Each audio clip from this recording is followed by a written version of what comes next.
Oke, ini salah satu hukum keluarga, yaitu mengenai pewarisan ya, yang diatur di Kitab Undang-Undang Hukum Perdata, yaitu pewaris atau ahli warisnya itu tidak hanya harta kekayaan saja ya yang diwariskan, namun hutang juga diwariskan. Oke, itu perlu diketahui, dan dasar hukumnya yaitu sudah diatur di Kitab Undang-Undang Hukum Perdata mengenai pewarisan tersebut.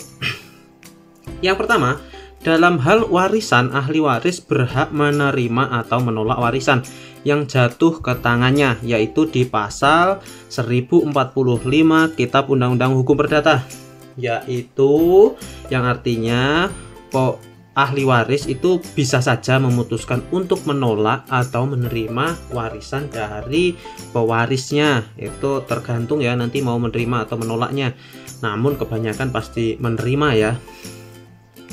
Selanjutnya, jika ahli waris menerima warisan tersebut, maka ahli waris juga harus membayar hutang si pewaris. Hal ini diatur di dalam pasal 1100 Kitab Undang-Undang Hukum Perdata yang menyebutkan bahwa para ahli waris yang telah bersedia menerima warisan harus ikut memikul pembayaran hutang, hibah, wasiat, dan beban-beban lain seimbang dengan apa yang diterima masing-masing dari warisan tersebut. Yang maksudnya di sini seimbang dengan warisan yang diterima, maksudnya ketika ahli waris itu memperoleh 1/4 bagian dari harta warisan, maka dia juga akan memperoleh beban 1/4 dari hutang yang diwariskan oleh pewaris, seperti itu.